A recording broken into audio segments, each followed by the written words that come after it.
Hello, I am Channa Bankapur. I'm going to discuss my solution to the lead code problem, Stone Game 4. It's today's problem in the October lead coding challenge. So the problem definition is as follows. We have a two-player game where Alice and Bob are playing, and they take turns while playing the game. So and Alice is going to start the game, right? Alice is the first player and Bob is the second player. So the game rules are as follows. So there are n stones in a pile to start with. On each player's turn, the player is going to make a move by removing some number of stones from the pile. And the number of stones you remove is a square number. That means that player can remove like one stone or four or nine or 16 and so on, right? And the last one who is going to remove the stone is clear the pile is going to win the game. That clearly means the following player or the next player is does not have any move to make, right? So that's essentially makes that player to lose. All right. So uh, it's just about we want to see whether the first player wins or not. But it's kind of an optimization problem here because we want to see whether Alice is going to win if she plays optimally, right? That means there are choices. So depending on the choices, Alice can win or lose. But what if Alice is going to make sure she's going to play optimally? And Bob is also trying to play optimally. So we need to see whether for a given n is the number of stones to start with, whether Alice can win. All right. So let's see a couple of examples here. Let's say in this example, if there is one stone, obviously Alice can remove that and it's going to become zero. So Alice is going to win. If there are two stones, in that case, Alice can remove only one because one is the square number, not two. So we are going to be left with one, and then Bob is going to remove that, and Bob is going to win. If there are four, Alice has actually two choices here. She can either remove one stone or four stone because those are the two square numbers. But if she removes four stones, she can win directly. So that's why we can say Alice is going to win. I don't know what happens if she removes just one stone, right? That's going to be the answer for three, right? So there are more examples. Seven, in the case of seven again, Alice cannot win. So if you can figure out, there are two choices, one and four. In both of them, if you work out, it's going to be the answer is going to be false. Some 17, maybe it's going to take more time to figure out why it is false. But yeah, that's what we have. All right, let's see. Okay, because it's an optimization problem, I'm going to use a state space tree approach. So what does that approach means is I'm going to define a function called f. So I will see f of n is what I want to solve for, right? What is f of n? For the n stones, whether Alice can win or not. It's going to return true or false depending on whether Alice is going to win or not. So now what are the options for Alice, right? So the options for Alice is Alice can either remove one stone. In that case, I'll be left with something like n minus one stones to play for. That's for Bob actually. Or she can remove four, and that case Bob is going to have n minus four stones, or nine, so and so on, right? So and so on. The last number is going to be a square number which is lesser than or equal to n, right? So the largest square number. So in that case, yeah, something like an n minus that is a square number is what the Bob is going to play. So in this case, these are the options for Alice, and after that, Bob is going to play optimally again. So what we need to figure out is, in all of these cases, if Bob loses in any one of them, I'm going to choose that path. That means Alice is going to choose that path. So Bob is also going to play optimally. So if you look from Bob's perspective, these are all f of 1, f of 4, and f of n minus sorry, f of n minus 1, f of n minus 4, and f of n minus that square number, right? But if Bob loses in any one of them, then Alice is going to win. So what we need is we need any one of them to be false, any one of them to return false. Then my f of n is going to be true. So that I can call it as, if all of them are returning true, then f of n is going to be false. So it is essentially negation of ANDing all of them. That means I'm going to AND all of these things and then take the negation of that. That is going to be f of n, right? Because it's a zero sum game. If Bob wins, Alice is going to lose, and if Bob loses, Alice is going to win, right? That's how it is, right? So this is the idea, and that's how f of n is going to be for me. We have these options where It's basically a negation of and of the some possibilities, and the possibilities are some square number, all the square numbers which are lesser than or equal to n. So we are going to find for f of n minus those square numbers, right? If any of them, one of them is false, the answer is going to be true, right? Now, if you see the input cases, the constraint says that n is a natural number starting from 1. So 0 is not even a valid answer. So f of 1 is going to be uh, true because Alice is going to play that directly and then she's going to win. But what about for 2? 2 we can actually use f of, because the only square number allowed is 1, so it's going to fall back to 1. So it's okay. But f of 4, if you see, f of 4 is again looks like a base case because when Alice removes 4 stones, it's gonna go back to 0. So 0 is not even a valid input, so it looks like true. So to handle all of these square numbers, for all the square numbers, it looks like a base case. Instead of that, I'm going to introduce 0 as a sentinel value, which is not a valid input. But what if I introduce 0 as a valid case? What does 0 means? When the pile is 0, that means if you get that as a turn, that means you lose. You don't have a no move to make. That's why f of 0 is false, and this appropriately fits here.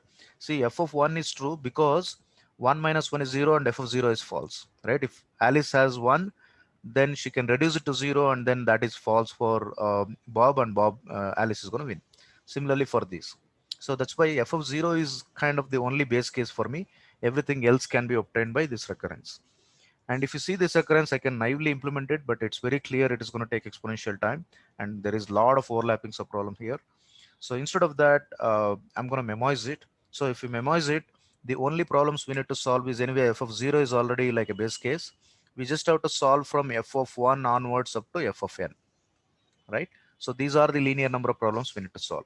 So that's why we can remember these answers and we don't have to solve them multiple times. That's what we are using, what is called memorization, right? So we are using some kind of table. Some people call it as DP table or dynamic programming table, right? So to find some f of I, what we need is we need to go through all the square numbers which are lesser than or equal to I and negate it from them and see whether any one of them is false, right? That's how it's going to take. So let's see the code and then we'll go for analysis. But yeah, I don't want to even implement memorization. Let me directly make it bottom up because it is very clear. We are only considering f of problems which are subproblems which are lesser than I. So if you go from left to right, so clearly it's a topological order and bottom up works, right? Let me initialize with f of 0 and just implement this recurrence while climbing up to n, and f of n is going to be the answer. All right, so let's see the code. The code should be clear here. So let's see the code here. Okay, look at the code. It's actually very compact already.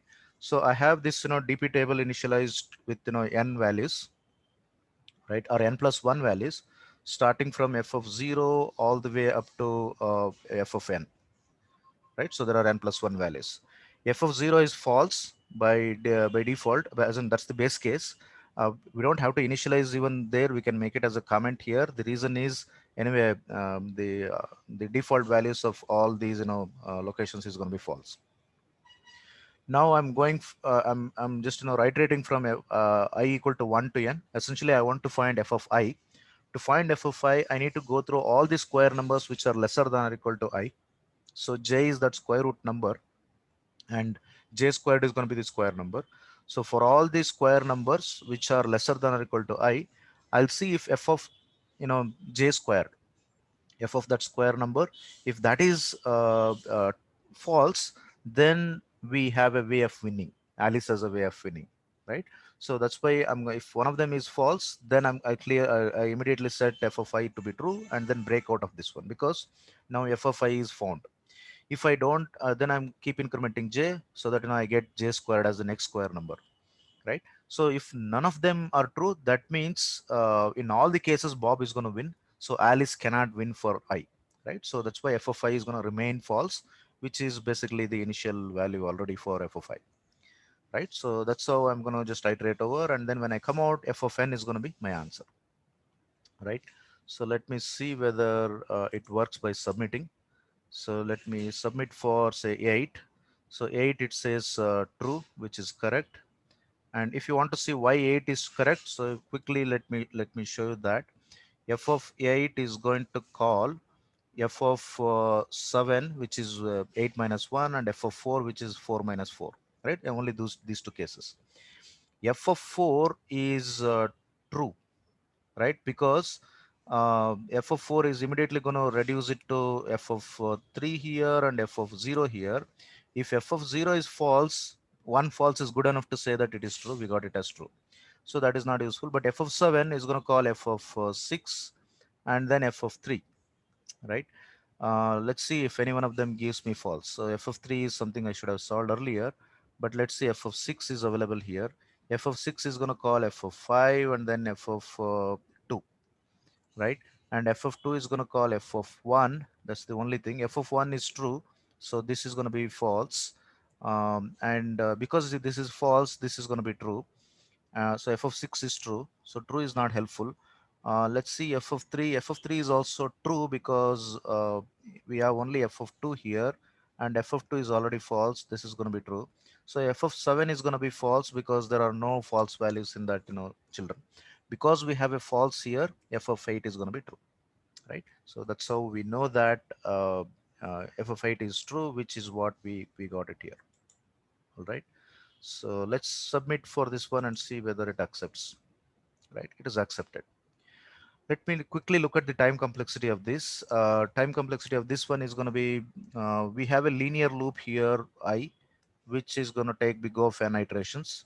And there is a while loop inside here. If you look at here, this runs for j, always keeps incrementing it, but it stops at j when j squared is greater than I.